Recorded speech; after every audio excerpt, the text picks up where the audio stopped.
stuff because that's my wife's stage show. Oh, she's about to leave, right? Yeah. It does, yeah.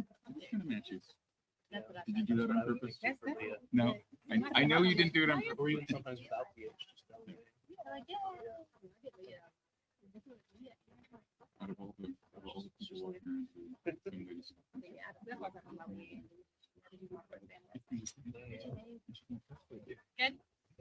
Hello, everyone, and welcome to the Parenting in the Digital Age panel. I am Phaedra Black, and I have done this panel, I want to say like 4 years now, at this convention and at Anime Week in Atlanta, MomoCon, Atlanta Comic Con. We've done it at a couple different ones, and it's always been one that's really popular, so it's definitely something I want to keep doing. I kind of run my panels a little different than some people. I'll go through and we'll do introductions so you can see who we have up here. If someone wants to tell a little, story or something. And then I try to do audience related questions because I feel like that works out a lot better because y'all are here to learn something specific. Y'all probably have something in your head that you're curious about or, you want to know about. And we will do our best to answer that with our own experiences. But if you don't know any questions, I can talk to a wall. So I will find something for us to talk about otherwise. All right. So I'm Phaedra Black. My daughter is 10. She's been going to conventions since I was pregnant with her. So it's been her entire life. She is a volunteer. She helps me volunteer at MomoCon. She goes to DreamHack. Her favorite parts of DreamHack is to go to critique and give her opinion to all the indie game developers and what they need to change in their games. Whether or not they listen to her or not is a different story. Some of her favorite things to do is Magic the Gathering, Dungeons and Dragons, and The Sims. So those are her favorite pastimes, as well as, all the TikTok trends. But that's a whole nother story. So this is the rest of our panelists. Hello. Hi, I'm Luke Gygax. I was lucky enough to be raised on D&D. I'm sort of patient zero for D&D. My dad, Barry Gygax, created Dungeons and Dragons, and I've been gaming since I can remember. So now I'm all grown up. I retired from the Army in 2022 and went back for took my hobby in full time. And I write game modules and that sort of stuff. We have a product coming out for Shadowdark in September. It's Wrath of the Sea Lich, which will be a lot of fun. And along that road, my wife, Busher, and I have 3 little girls who are, I guess, not so little anymore. Miriam is 17, and she loves, she's been playing board games with me since before she could read. I would just be like, come on, I'll just explain it to you. I'll read you the cards or whatever. So she's a senior in high school now, and she's a great gamer. She loves to play Magic the Gathering and lots of board games, which she always beats me at now. And also Dungeons and Dragons and Call of Cthulhu. And my middle daughter, Amira, is 13, and she's in 8th grade. She likes to play D&D, but I'm not that cool, so she plays mostly with her friends. And then my youngest daughter is 11, Sabrina, and she loves to play board games and things like that, but not now. She wants to role play, and the other girls have friends and stuff, and so they don't want to role play with the family as much. So it's kind of tough, right, with the juggling 3 different ages and they're all girls. Oh, but we like to play Cool, which is a super fun card game by Together Studios with Keith Baker, a friend of ours. So that's neat. And other than that, I run a convention called GaryCon and write stuff. That's it. GaryCon in Lake Geneva, Wisconsin. It's a memorial convention in honor of my dad. Yeah. We got my daughter involved in Dungeons and Dragons and Magic because she was really struggling with her dyslexia and learning how to read. Mm-hmm. And their thing was get her involved in something she wants to read. Mm-hmm. And that's what she wanted to read. And DreamHack was doing, one year that we were working at DreamHack, they were doing all the Magic the Gathering tournaments. Mm-hmm. And so she started doing that. And she's like, Mommy, I really like this. She's like, but I have to read everything. I was like, well, yeah, but you're supposed to read. And so then there's this bar we go to and we play Dungeons and Dragons there with drinking rules. And I take my 10-year-old. But, it works. And she learns all the things. Good evening, everyone. Are you guys awake? Good evening, everyone. Good evening. Oh, my name is Dr. Omi Richardson. I am an educational and counseling psychologist, a college professor. So I specialize in optimal child development from conception to adulthood, also including advanced adolescence, which people think are college students. They're not adults, they're advanced adolescents. And I have 2 daughters. My oldest is 16. She's a senior in high school. and also doing dual enrollment. My youngest is 11. She's in the 7th grade. They're both dancers. They both love to read. They both love Dragon Con. They love to harass me. The oldest one is tracking my location right now. And, it's a little creepy. I call her a little stalker. She'll call me and be like, so since you're at the store, how do you know? Get out of my phone. Like, can you just give me some ice cream? Like, so I also run a community rites of passage where we have graduated maybe about 80 girls over the past 10 years. So I've raised lots of adolescents who are not just mine. So I think the youngest that we've graduated are 14 and the oldest are about 26 now. So I have lots of children who are not biologically mine as well. Thank you. Can y'all hear me okay? So I'm Leanne Dooley, and by profession, I'm a board certified psychiatrist. I spend most of my clinical career in the VA hospital system working with veterans. So what brings me to this is that I'm parenting a 5th grader. And so I have general interest in mental health in this age group. But then just, excuse me. So general mental health interest, but then also just actively parenting her, and kind of going through the digital space with her has been an adventure. My husband is here, so my daughter is adopted, so we're in some ways new parents, and a new parent to an elementary student. We also have an adult daughter. But my daughter is an artist, so she sings, she writes, she draws. I would say in the digital space, we took her to like MomoCon. That was her first time about a year or so ago. Very interesting experience. I think I can't believe you can bring your daughter here that long. Yeah, I have pictures of her like 6 months old. We put a harness, like the harness leashes on her, but it had bat wings and she had devil horns, and she's literally running around like, because she was tiny, because she could walk at 9 months, so she was like this itty bitty little doll. And at first, people literally thought she was like an animatronic doll or something. So like, is that like a kid? I was like, yeah. But yeah, definitely, I think like navigating a convention with a child to me was a different experience as well. But that's just a little bit about me and what brings me to this panel. Suppose that makes it my turn. My name is Joe Ard. By day, I am a software developer, and by night, I podcast. Have a podcast called Wise and Nerdy, where fatherhood meets fandom. So we talk about the struggles of being a parent, and also just all kinds of different nerdy topics as well. So we have fun with it, and it's a great time. I have 3 boys, 11, 10, and 5, and it's been amazing to see their various personalities taking shape and their various interests. Of course, they all love video games, but to see some of the other things that are uniquely theirs has been a delight. My oldest is really getting into programming. He's taking a web design class this year. My middle child, he has started writing his own book. He's already gone through several revisions of the first couple of chapters, and he keeps modifying it and adjusting it. And so I'm excited to see how that story ends up. And my lovely little 5-year-old is just a ball of energy and happiness, and he's just a delight to be around. So Mine has decided she wants to make a video game. She has actually written out a storyboard for a video game, and I'm like, okay, not sure if I really want you involved in that yet, but we'll get there. So everyone I know has a couple of stories about how you deal with the digital age with your children, what stance you take on internet usage, how you have figured that out, how you've gotten on that path. And because I actually haven't had panels with y'all before, I actually don't know y'all's stances compared to mine, which is kind of a lot more fun. Last year, we had someone on the panel that pretty much monitored internet usage for their children 24/7. And I was like, I don't have that kind of free time. But my kid's also smarter than I give her credit for. Like, we're very liberal with our internet usage with my daughter. She doesn't have a lot of rules. She doesn't have a lot of supervision with it, because we are taking the stance on teaching her how to police herself. She's my only child. At first, we thought we were going to be very strict with it. We were like, oh yeah, we had her iPad. She had all the kids apps. You can only use kids YouTube. You can only do this. You can only do that. We're going to be really on top of it. When she was 3, she realized that if she asked Siri a question, Siri would pull up the answer to what she wanted via YouTube through the browser and then pull up the video on the browser, which would bypass the app restrictions.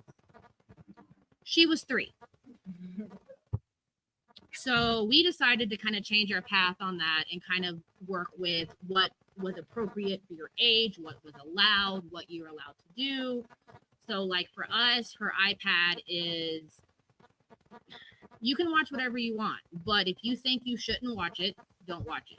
If you are embarrassed to show your parents what you're watching, you can't watch it. If we ask you what you're watching and you close it out and don't show us, you lose your iPad for 24 hours.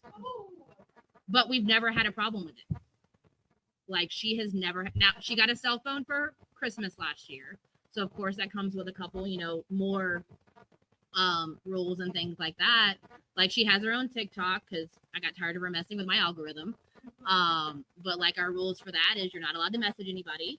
You're not allowed to comment on anything. And I can check your devices when I feel like it. I want to value her privacy. I don't want her to think that we're going to check it constantly. We're going to always supervise because I feel like that's going to teach her to hide things.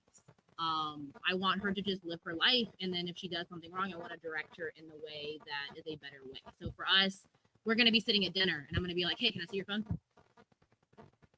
That's how I check her things. It's not a scheduled thing. It's not a, we're going to do it on Friday nights or this like that. And I have a different view of it because I didn't mention earlier, but what I do in the digital world is I also do adult content. So we live a slightly different internet life. So trying to navigate that with a kid is different than otherwise. And that's actually the panel after this, where we talk about how we do that safely on the internet as well. And she knows what I do for a living because I also don't hide that from her. Because I feel like hiding those things and trying to lie about that is going to teach her to lie about things and to be shady in how she deals with things. And I feel like honesty, age appropriate wise, is how you kind of deal with that. Just like she doesn't have kids Disney app, like she has an adult profile on Disney and on Netflix because her favorite shows to watch, like her favorite movies, are Marvel movies. Those you can't get on the kids. She wants to be a CSI when she grows up, so she likes to watch CSI and she likes to watch all of those shows. You can't watch those from a kid's app. They are adult. So for us, we use the same things. It's like there's certain things you just don't talk about. Like you're not going to go to school and use cuss words. I'm not telling you not to use cuss words because that seems very hypocritical. But like for us, those are, you don't say them at grandma's. You don't say them at school. You use them in context, like proper context. You don't say them for shock value. So, and honestly, she very rarely cusses. Like it's just like she'll say it every once in a while. But I think because taking out that whole, oh, you're not supposed to do this part for her, at least for us and my child, makes it to where it's not a taboo thing. So she's like, yeah, whatever. Okay, I guess we're going in order. It's easier because then people jump around. Yeah, so I would say we're a bit more traditional. Traditional. We, in the sense that we monitor kind of what our kids are doing. None of them have social media profiles. Miriam got one at 16, an Instagram, because I was like, I want you to be able to post some fun things and just start doing it. But I had to encourage her to take on a social media profile. Otherwise, she didn't really do it. None of our kids had TikTok or any of that sort of stuff, but they did have kids YouTube and then YouTube. And we got a little less restrictive as, second and third child. But something that Bushra discovered that was a really great program for our oldest daughter was MM Guardian, I believe. So it was MM Guardian. So it was an app that she put on her phone when she was 12 or 13. Because we wanted to be able to communicate with her and see her. So, but we didn't want her having unfettered access to the internet because there's a lot of dangerous information out there. And you can teach a kid what's appropriate, but sometimes you can search an innocent word and you'll come up with some not great results, right? And so, and it's okay to have those discussions, have open discussions with the kids. I think that's important, but you also don't want to necessarily stumbling upon a horribly violent video or something along those, or some inappropriate stuff. because they're not really prepared for that.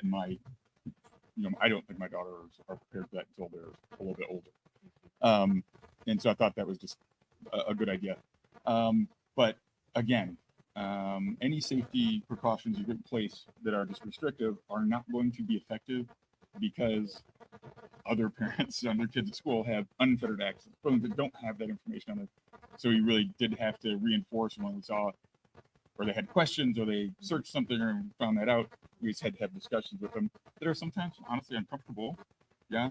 But you have to have those discussions and answer the questions so that they have the information. You'd rather them have the correct information than making up their own information or learning somebody it from telling us. them that's not accurate or whatever the case may be.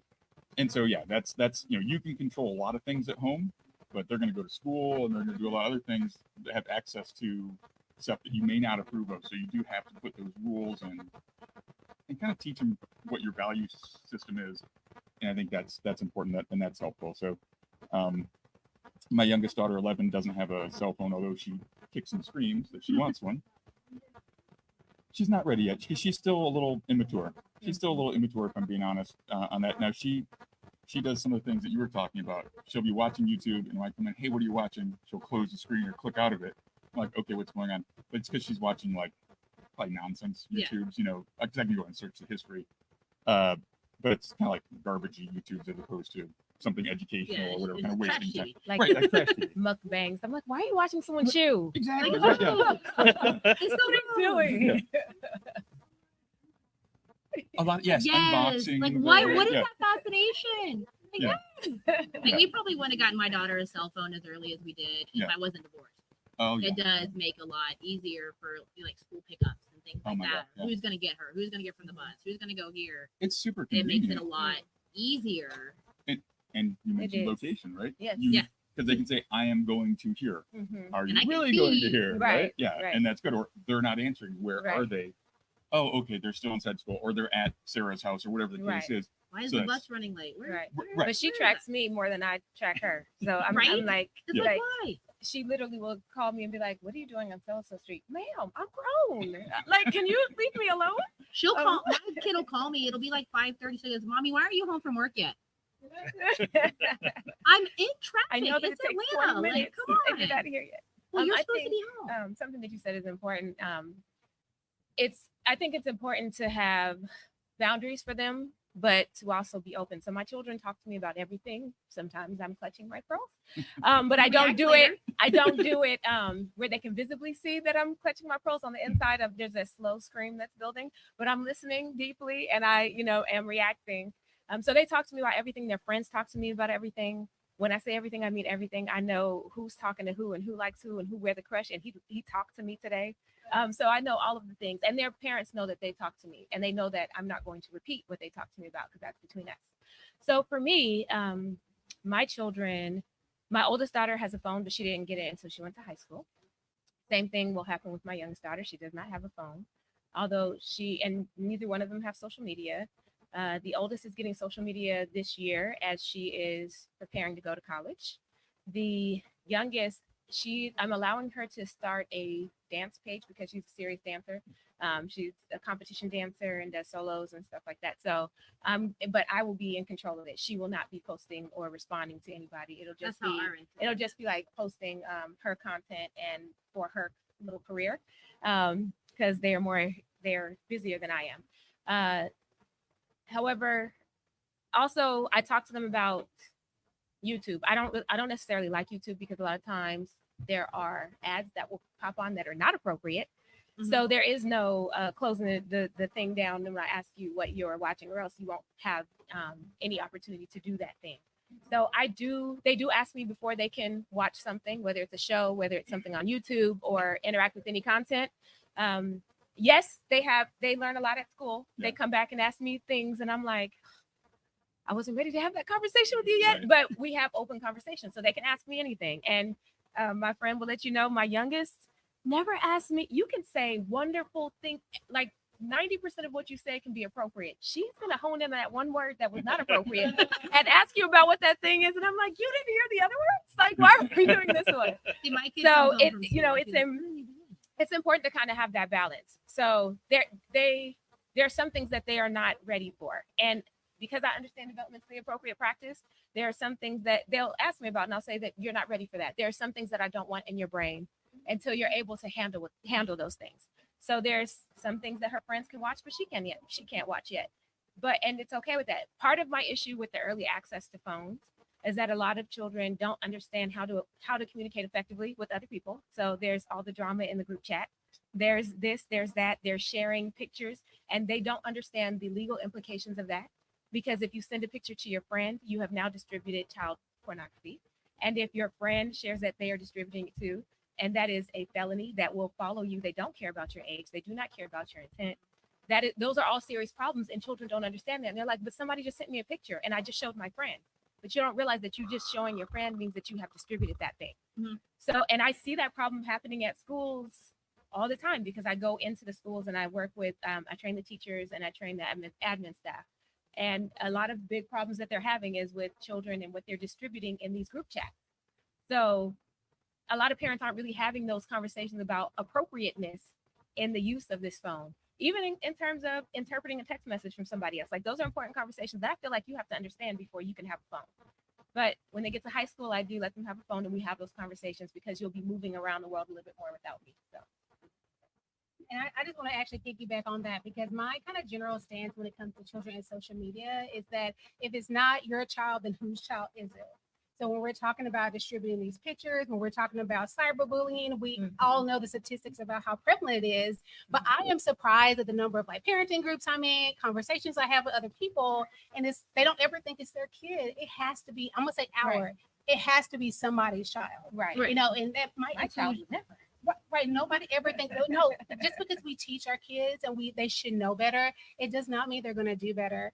And as you said, the children are just at a developmental point, you know, and we all know that children develop at different stages, right? Just because one kid is 11 doesn't mean the other 11-year-old may or may not be able to do something. But I think even as adults, right, we know how adults are drawn to violence and sexual content, we're entertained by it, stimulated by it. Children and adolescents are people too. They're human. So I think to have the expectation that they won't be drawn to that, even if you teach them or tell them certain information, I mean, just to me, it really does do them a disservice because developmentally they're not at a point where they know, even if they know they shouldn't, they're still going to be drawn to it and may not understand the implications of even watching like pornographic material, how that might impact them, you know, their intimate life in the future, right? Yeah.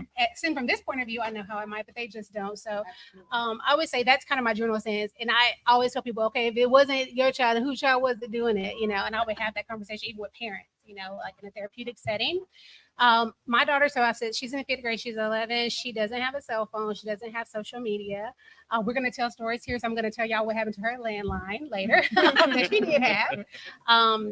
But that's just kind of our stance. I mean, for me, I really do think about the mental health implications of children and their exposure to social media, how much time they're spending there. We know there's a lot of negative consequences from just that alone, whether they're being cyberbullied or not. So we probably have, I would say, we really do supervise, we really do monitor the kind of access that she has. I love the general theme here of being honest. This whole thing, all of you have mentioned being open and honest and communicating with your kids. And I think that is very fundamental in parenting in general. And that's the stance that my wife and I take with our 3 boys as well. Now, my kids are on the younger side, and well, Phaedra as well, but because y'all have some adult kids as well, or older kids, with mine being 11 and under. None of them have cell phones or social media, but they do have Discord on their computers. And I specifically set up a Discord server for them to talk to their friends, and I invited the parents of their friends as well. So I wanted them to make sure that they had a place where they could communicate with their friends, but also a place where if there was anything there, all of the parents can look at it. Most of the other parents don't look hardly at all, but they're there if something should happen, and they can see what's going on, and it's open. Mostly they just use it to play Minecraft with each other. But I want them to have those social interactions, and it also helps build some expectation, albeit a little bit at a time, on how to have healthy communications online, because that's a talent that they will need when they're older. And how better to do that than with a group of friends that there's that trust already there. So they've got that. They have access to YouTube, and I can't remember who mentioned it, but there are oftentimes, especially around Halloween, ads that, especially on the, like I said, around Halloween are scary, and that my 10-year-old is very prone to having nightmares, and so they have learned really quick that if I tell them to shut their eyes, and then I go over and mute it, they don't hesitate. They did initially, but then I explained to them, look, I'm having you shut your eyes because I don't want you to have nightmares and wake me up in the middle of the night, but also because it's good for you. You don't want to be seeing this. You're not ready for that. If you want to get into it later, that's fine. But yeah, and so we kind of like Luke, we're more traditional when it comes to that. We every now and again I might hop on to check their browser history, maybe once a month or so, just to see what they've been accessing and whatnot. But I don't sit there and hound them over and over and over. And I try to point them towards things that I think they would like, but also that are entertaining. So that way they are more geared towards that. Like my 10-year-old who I mentioned was starting to write a book. I mentioned, hey, I don't know how much you'll get out of it, but Brandon Sanderson put his creative writing lectures on there. And so he's actually been listening to these college lectures about writing while he's playing video games or whatever. And so I try to go to help them and guide them towards the safer aspects of the internet. And one of the first things I did when I got their computers was install an ad blocker, because there are all kinds of ads and whatnot that they could click that will then put viruses and whatnot on their computers, because they'll click all kinds of things, even though we try to teach them the safety of, when in doubt, don't click a link. But they also haven't built up what most people consider common sense when it comes to links to avoid on the internet. And so it's an ongoing learning process, which is how life is in general. So, and there does seem to be a lot of good tools inside apps, video games, things like that can help you limit the communication that your kids do have. My daughter plays WoW and Overwatch and Diablo and all those things. So you can go in and turn off the chat features. So pretty much she can't chat with anyone in WoW or Overwatch or Diablo that's not on her Blizzard friend list. You can turn that down. So the only people on her friends are like me, her father, her uncle, things like that. So she can't do those things, but she can still enjoy the experience, enjoy the games, things like that. And I love that you mentioned friends list specifically, because before any of our kids are allowed to add anybody as a friend, they have to talk to us first, because that's in the world of the internet, that's granting whoever that is on the other side access to your children. And that's the scary part. It really is. Yeah. Yes. I can't remember what it was. There was some little kid game that Miriam was playing way back when, and there was people talking to her, and you saw that there was chats going on, and some of it was not kosher. So that's a back door to get in there. They actually found on Roblox a couple years ago that there were people who were creating rooms and inviting children to be in there, and there was sexually explicit things that were happening. So they would befriend them as a 10-year-old and say, come to this room. And then when they would walk in the room, they're seeing positions and all this stuff, and it's like, whoa. So, and a lot of parents, they're just talking to another kid, and they're not. That is you're not watching your child. That is a grown person, like, and that is somebody that is preying on your child. So you even have to be careful with things like Roblox when you think that is a child. And see, at our house, we have a gaming room. Everybody's computers are in the same room. So if she's playing Roblox or Sims or anything like that, at my house, she has a computer. At her father's house, she has a computer. She has 2 gaming computers, spoiled child. But, anyway, we can look over and see what's on her screen and what she's doing, because she's literally right there. And that's been, we started it off that way so we could help her in the games instead of having to get up and stop what we were doing. But it has had other benefits to be able to, hey, what are you doing over there? Oh, because most games, they play a sound if someone tries to send you a message. But, so it's like, oh, I didn't know you could get messages. Like, let's fix that. Her phone's the same way. She has an iPhone. Apple does have some really good tools for parental controls on their phones, because you can link their Apple ID to yours as a child. And now she can't text or call anyone that is not in her contacts list. but she can't add people to her contacts list either. You can only add people to her contacts list from my phone. You can't even do it from her phone. So if someone were to text her from a number that's not on her phone, it shows up in her text messages as there's a text, but it doesn't show anything. So I can go in and unlock it and see what it is if I so choose. If someone calls her from a number that's not on her phone, it doesn't ring, it doesn't show anything. So that's I have been that on something my that's been phone. really right.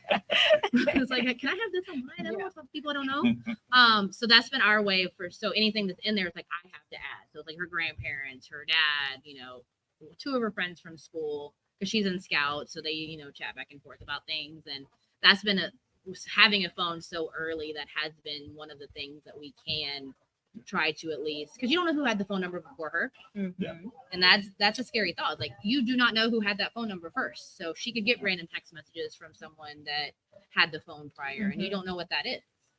One thing that worked well for Sabrina when she was in elementary school and we needed to be able to communicate with her because it was a little ways away, and if she needed to get picked up or whatever it is, there was a watch where she could call just people on her contact list, and we were able to track her location. And there was, it was very useful.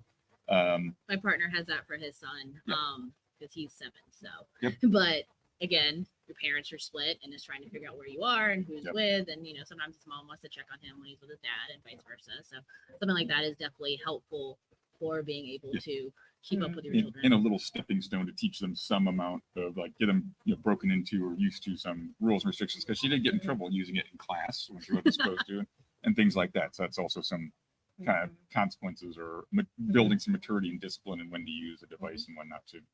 But I also want to say it's very important to pay attention to what they're doing and how often, and pull them out of it sometimes, because having this constant access is actually altering their brains.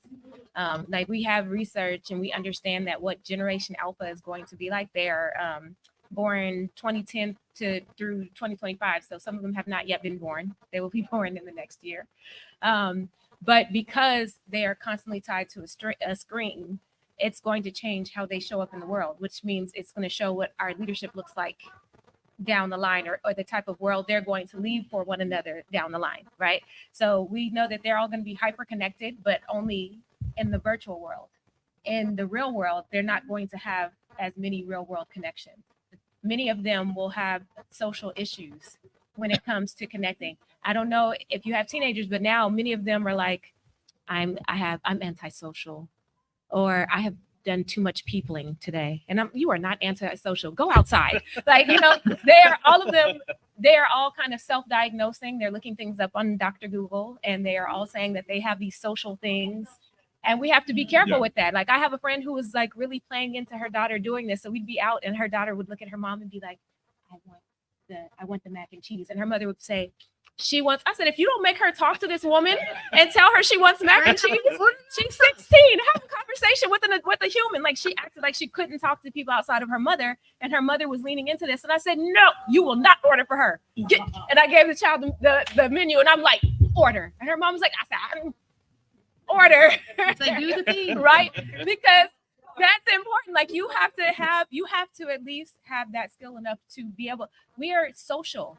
So not connecting with people actually has real world consequences. There was a study that was done back before we had IRB, which is the Institutional Review Board, right? Where they took a bunch of babies and did not give them touch. And those babies died. Oh, that was okay. Yeah. So, and the ones that they did give touch to lived, right? Because we need touch, which is why we do kangaroo care when babies are in the neonatal, unit, because that helps them grow. It helps, the rest of their organs grow, and it helps their skin, all of those things.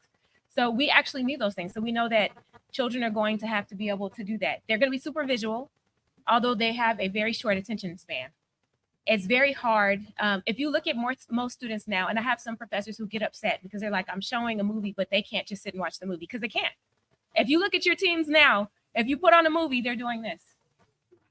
Yeah, they're doing. While you're watching the movie, you're like, are you watching? They're like, I'm watching. What just happened in the scene? What just happened? And they're like, yes. We put the phone Rewind down, that. we go do the And thing. put the phone down, and you have to really I have to actually remind my teenager to connect. Let me see your phone for a minute. Put it here. Now, let's actually watch this movie and have a conversation about it. So you have to kind of pull them out of it a little bit. And we've seen in the news where there's issues where children whose devices were taken away have tried to kill their parent, or have had Destroy such the home, violent, like, have yeah. destroyed the home, have broken, like you broke a granite counter Like, because somebody took your phone, and because the addiction is real. And so I tell other professors, like, don't get mad, figure out a way to use it, but also figure out ways to make them connect. So I will give them an assignment that says do 15 minutes of nothing, and they're like, oh yeah, okay, well, but can I look? No, you cannot look at TikTok. What, 15 minutes of nothing? Okay, well, I mean, can I go take a shower? What does nothing mean to you? Nothing. Sit still. Do not read. Do not listen to music. Do not even, I don't even want you to sit with another person and be quiet for 15 minutes. I want you to go sit alone and do nothing. And meditate. there's like really 95% of the students fail at it. Mhm. There's always like one who comes back and like, I did 15 minutes of nothing and it was very hard, but it was crazy. The other ones come back and be like, I made it 5 minutes. And then it was hard. And then I was alone with my thoughts, and I didn't like being alone with my thoughts. And I didn't understand how to, because our children don't know how to be alone with their thoughts.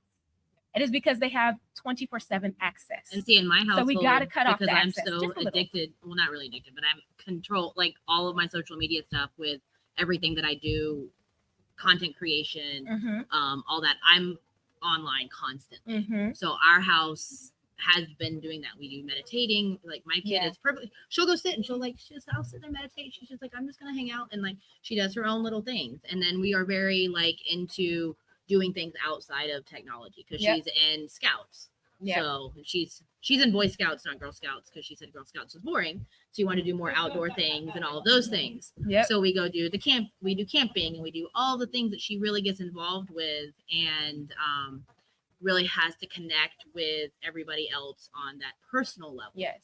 The den that we're in, like a lot of the scout dens at her school meet like once a month.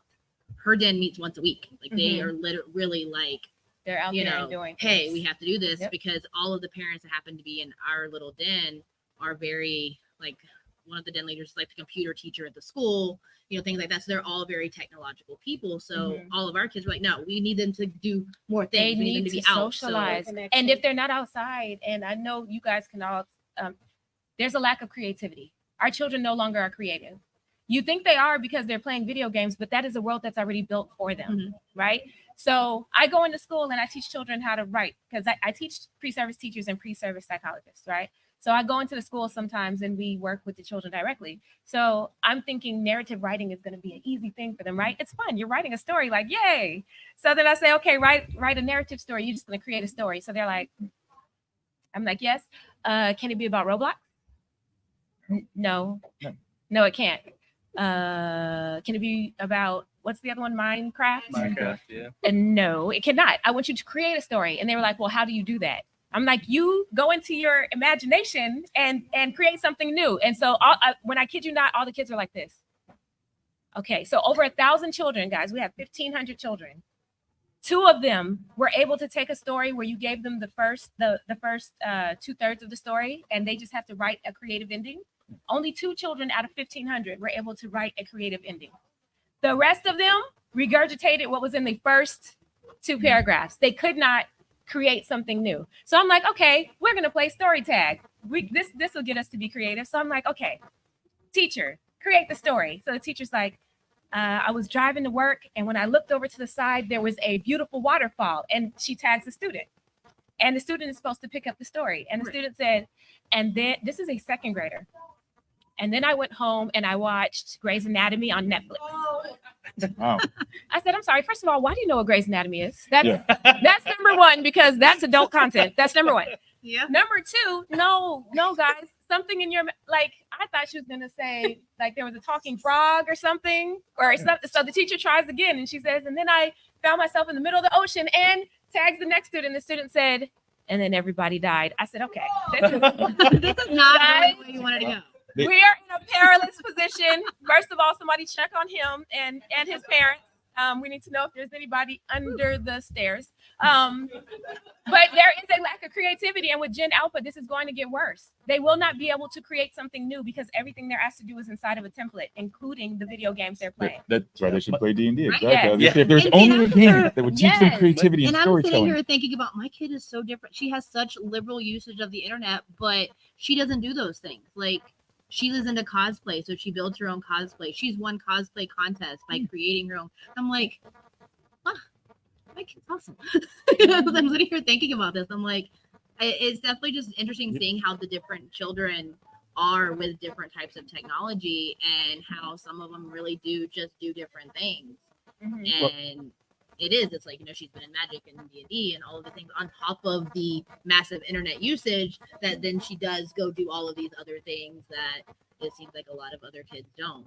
Yeah, and I mean, reading with your kids has always been very, Yes. very What I was important, thinking. Yep. and especially with the problems with Gen Alpha, I think it makes it even that much more important.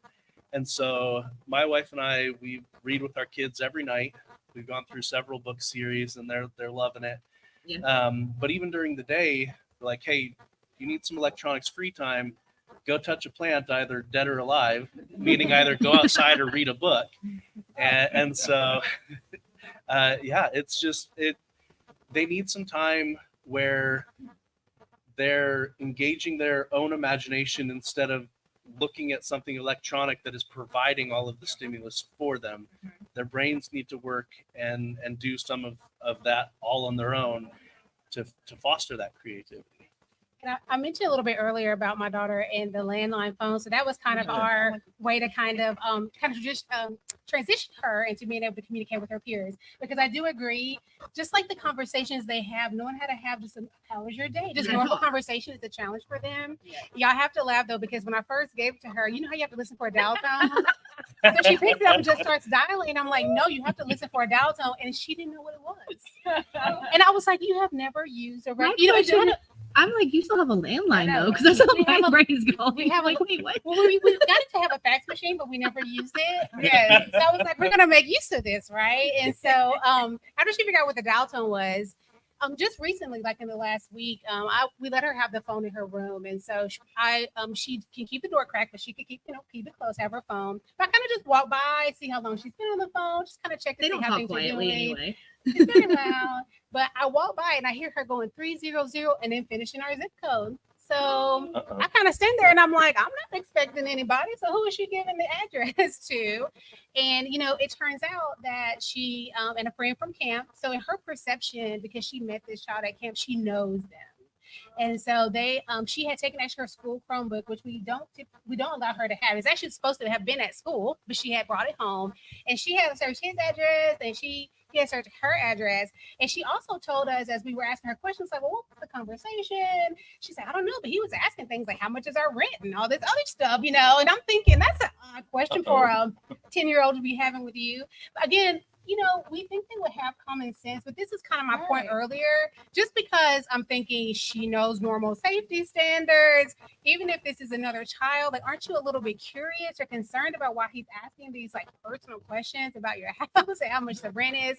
But she's like, well, I trust him. He's a friend. And so I guess for me, it just kind of goes back to, like, even though she's been taught, I just can't always know that she's going to make a good decision, and really even understanding what it means to be a friend. My daughter can sometimes think just because I know somebody or I like them, that's a friend to me. To me, friend really has a specific, particular meaning. It's not just somebody that you like. So, but how we managed it though is I said, okay, well, what your behavior is showing me is that this is unsafe behavior.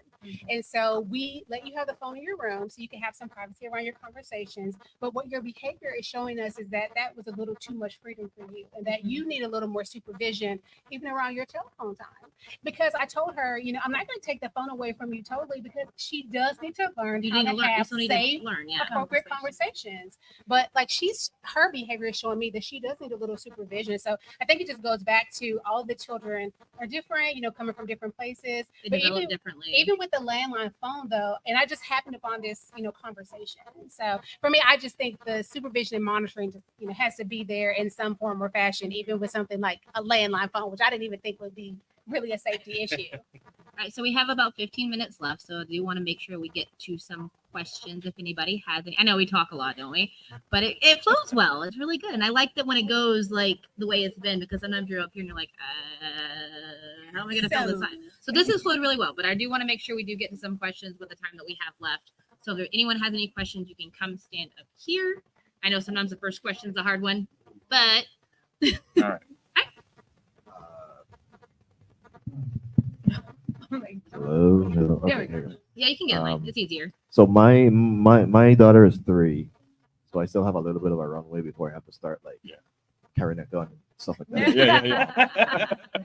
For somebody that has a child that's about to start getting into that, like from your experience, what are like the maybe like the first couple blind spots that you didn't see coming? Like I said, I got blindsided with that Siri thing. So it was just like, oh, how did you? I wouldn't even have thought of that one. Mhm. Like I really, really wouldn't. And just going forward now, it's just more of just trying to talk to her and be like, okay, you know, because even at that age, at 3 and 4 years old, they're smarter than we give them credit for. Yeah. They may not have the common sense, but they are very intelligent. And you just having to have those conversations. Because for me, I've been one of those people that I don't talk down to my child like she's a child. I tend to talk to her like she's a human being. I don't dumb things down for her because she actually gets really confused when you try to simplify things for her. She looks at you like it doesn't make any sense. So you actually have to talk to her more like a person for her to understand what you're doing. So it's more of just, you know, being this is why we don't do things. This is why, like, we had a whole conversation. It's kind of about the same because as she's 10 and she likes to wear cute clothes and we go places and it's like you have to wear shorts underneath your dresses. And she's like, why? I was like, because other people don't need to see your panties. Well, why would someone else want to see my panties? Well, honey, there are some people in this world that do things that aren't very good and they like to see panties. And she goes, well, that's dumb. I'm like, it is, but we're gonna wear shorts. She goes, okay. And that was that. Like, it was kind of a Yeah. touching on that subject without really getting on it, but you know, you just kind of have to explain things in a way that for that child they're going to understand in that way. And I guess for me, it'd be just because something's a child's program or series, or what, watch some of the programs with them, look over their shoulder when they're doing something, go ahead and dig in it a little bit because there's some flaw, you know, there's some Yeah. people can exploit, you know, weaknesses in the, or use something as unintended. And you're thinking, oh, they're playing a kid's game or they're watching whatever it is, or they're on kids' YouTube and there's something dangerous like that made its way in there. So just kind of be aware and trust but verify, you know, But take a also look. what's I child would agree with appropriate that. for me. I would agree with that. I just, and also specifically young adult stuff, like if it's marketed towards high school, think it's really college because those teenagers are doing everything. And I'm like, I mean, Twilight was I young thought adult. they were high school. Like, so you Yeah. have to be really careful with that. Like, what's the one that was on HBO with Zendaya, Euphoria? That is, you don't want, It's, you know, not all high schoolers need to be watching that, or But even like book wise, or like even Twilight 13 was, Reasons was Why, young or adult. you No. know, oh yeah, there are many things like I feel like older adolescents need to watch that because they need to understand what bullying behavior can do, what it can lead to. But don't think you're going to sit down with your 12 or 13-year-old and watch 13 Reasons Why because you're like, wait, no, hold on, wait, pause. So you really, and then even as it may seem innocent, Disney, that formula, you have to be careful because parents, this is in that formula, you have to be careful with the content that's in there. So it seems like Disney is for kids or Nickelodeon is for kids, but some of the things that they're dealing with relationship wise and different things like that, you have to really watch and see what you want your child to be exposed to because, and then they're also going to start replicating that behavior. Like my child really thought she was on bunks. Like the things that she would say, and I was like, "How many times have you watched this show recently?" Okay, you have to lay off of that for a minute because your speech pattern is mimicking theirs. So just be careful what is feeding into them all the time. And one of my problems is 40% of 2-month-olds watch TV. Why does the 2-month-old need to watch TV? Yeah. That is a real statistic. Why is a 2-month-old staring at a screen? because the Like, parents want to. You know what I mean? Like you don't even need to. You don't have to put They a can't even 2-month-old see in front of very a screen to. You don't have to. What's the word I'm looking for? Entertain them Entertain like them, yeah. that. But so we're messing up those synapses early. So just we have to kind of pay attention to what we're feeding into them. Yeah. Yes. Yes. You want them to just All be right, next quiet. question. So here, just here. Look at this. We'll get the Right. next And- question going too, so we can get through them. And then we can. I don't know about everybody else's schedule, but usually after the panels, I do kind of stand to the side for a little bit and touch on any questions or elaborate on anything that we didn't get to in the time. Okay. Real quick, I just want to mention one resource that'll help a lot of parents when it comes to figuring out what you want to let your kids watch. Put the name of whatever it is, and then write IMDb Parents Guide, and it'll take you to the Parents Guide where it's all crowdsourced, but Yep. people can go in and put in, say, this is how much languages it had, and it gives Right. examples of the language. So Mature you'll get content. spoilers for it. So, but It you're comes down trying to to- what's That's, appropriate for my Internet Movie child and what's Database. appropriate for your child. Exactly. And things. Everyone is on a different sliding scale of Yeah. what they deem child appropriate. And I was so saying that's Internet Movie Database, IMDb. Yeah. IMDb I'm Parents just Guide. coming I love it. I use it all the time with my kids. All right, next. We will try to get through these fairly quickly, so maybe one of us will answer each question as we get through these really quickly. Okay. You guys can fight over which one answers it then. Because I feel like this is going to be very broad. But in short, I'm not a parent yet. Going to be. That's the plan. I'm one of those people trapped in the middle that we just can't afford it right now. Husband's disabled. I'm in education. You Yeah. combine it. There's no mathematical finances, but I work with children a lot. I'm starting my own business in entertainment. So one thing that I kind of see a lot of issues with a lot of parents is, like when it comes to training and helping and guiding, a big thing is like where they are financially, if they are able to afford these kind of help. So I suppose, do you have any insight to those that necessarily cannot afford consistent therapy and such? Like, what are those parents and families able to, what would you advise for the resources for them to help these kids? And So you're saying okay. Tell me again. So to help the children that you're working with, like, and so they need yeah, so therapy, like, but they can't afford it. yeah, so bottom line is like a lot of the education, for example, from an education perspective, I've taught Montessori, Amelia approach, Yeah. and all this, and I noticed that a lot of them are, these schools and stuff, they're catered and able to be afforded by Yes, more wealthy absolutely. families. So in short, do you have any advice for those that are middle or lower income that Mhm. I can pass on to? There are a lot of, and I don't know, do you have something to say? I mean, I was just gonna say, as it really quickly in Sliding general scale. for people who, sliding scale, and then community mental health centers. So in Georgia, that's the CSB system, the Community Service Board system. Every county has one. So like the Cap County Community Service Board, if you look up the Cap CSB, Fulton County CSB, they either offer a sliding scale or no fee. They have a lot of different kind of services: substance abuse, counseling, medication management. So as a very quick answer, I would say if they don't have any access or very limited access, community mental health. And always look. You can even Google, sliding scale counseling on a sliding scale. Next question. Okay, so this is going to be primarily for Dr. Richardson. So my background is in public health. I'm kind of wondering, I'm gonna put this down. I'm wondering more what you anticipate as challenges for children who have been exposed to screens at a really young age, kind of that 0 to 1 year age range. And then for the rest of the panel, what do y'all anticipate as challenges in raising your children with technology going forward? Right. So that's absolutely that reduced attention span. It's going to be so for instance, kindergarten children, usually you want to do something with them for about 15 minutes and then kind of give them a wiggle break and then, something else. It's even lower than that now. You're not even going to get some of them to be able to focus for 10 minutes straight.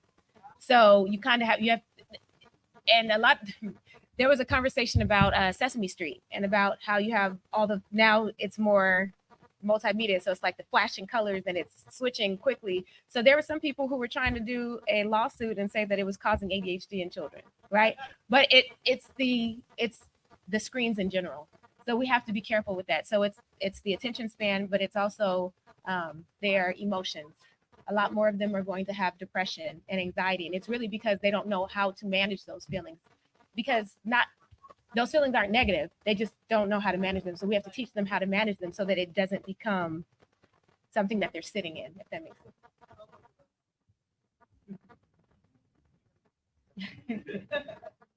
sense. So I am not biologically a father, but I'm about to step into a stepfather role.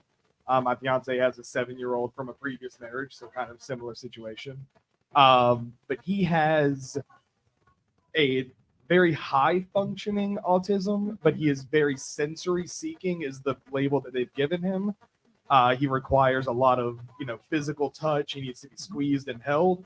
But also that requires a lot of, it's kind of the opposite of a low attention span. He Yeah. needs constant something feeding into his brain Mhm. to the point where if we say, okay, you've got 2 hours on your Switch, or you've got, 2 hours of TV, or a mix Yeah. of the two, if that gets taken away, he almost completely shuts down into a like emotional, physical, Mhm. like breakdown kind of thing. Mhm. So how do you deal with that as far as taking it away, but then also immediately replacing it? Because also he's smart, but he's still struggling to read, even though he's 7, which I know is still kind of that middle ground. But because his brain can't comprehend it, he go play with something that's dead, whether it's a book or a tree. He needs that physical something all the time. So one thing that I would say is the quality or the things that he is watching. So like Super Y is amazing. I find myself watching it by myself. But it yeah, because they give you all the different it's stimulating. There's a story behind it. They're trying to solve a problem, but you're also seeing how rhyming words and how you build words with letters and all that stuff. So you put things in front of him that are going to be educational but fun at the same time, so that it's still not just you're watching mukbangs and stuff like that on YouTube. But also, is it when you said he needs that constant interaction? Are you also saying that you can replace? So if I give you 2 hours on your tablet, now if we go outside and play soccer together, is that going to replace it, or it has to be something visual like the? So it's kind of a situation we don't really always have a place. We don't live in a place that we can always Yeah. get out. Especially now that he's in school, he has to go visit his father every so often. Yeah. So we don't always have that contact with him enough. And then it's also, it's just the fact that, like I said, we take that away. There's almost nothing super physical that could replace it. Yeah. Because like at this point, his version of physical is okay. I'm just gonna throw all the components across the room for you. What is it? A function? High? Is it a function coach? Also, What's the word I'm looking for? moderator, Yeah, I mean, I was even thinking like services, even something like OT. Like, I think there's a lot of different ways you can. Yeah, he has all his services and Yeah. things like that. Gotcha. Okay. Executive function coach. Is that what it is? Yeah. Okay. But I mean, I think he's also Yeah. 7. So I mean, I Yeah. think about like what expectation do we have developmentally about him to be able to, to entertain himself. Yeah. But I just want to tell you, okay, I just want to say to you directly though, just because you do take the device away, he has a certain reaction to it. It doesn't mean you're doing the wrong thing. You are helping him by giving him limits. You are not helping by giving unrestricted access and unrestricted time. We've Yeah. already talked about some of the negative consequences of doing that. So I just want to tell you, as hard as it is to kind of sit with those reactions and those Yeah. feelings, by you doing that, you also show him that you can hold big feelings, and that will in turn show him that he can. So you are doing the right thing. I just want to say that to you. All right, and last question, real quick, because we got like 3 minutes. All right. So a lot of kids are learning how to interact with others through the internet, and a lot of the behaviors modeled on the internet are no good, and you should never do that in real life. Right. How do you make sure these kids are getting like actual real life social experience and not just like good real life behavior and not just like model what you saw on the internet? After school activities. Yeah. Oh yeah, that's a good After one. school activities. Kind of like how I have my kid in Right. Scouts, and that Yes. because Scouts has a lot of behavior Yes. things where they talk about how they have bullying classes, they have internet and safety classes, how to interact, how to talk, how to be polite, how to do all these things. And I think it's really helped my daughter at least be a functional human being when it comes to interacting with people outside of technology. Gaming, we go play games, we go play RPGs, go to conventions, we meet like people, we talk to them, I bring them to fun meetings and stuff like that. So that's an awesome way to do it. I mean, I'm a huge proponent, obviously, of face-to-face tabletop role-playing gaming, and I think it's super positive. You're gonna put that screen down, right, and you're gonna use your imagination, and you're gonna learn to work with others. You're gonna learn to wait till it's your turn. You're gonna get some math and some reading and problem solving and all that sort of stuff. So I think that's super positive and should be encouraged. Yeah, something that encourages, like, forces that physical interaction with people. And I was going to say leaning into the things.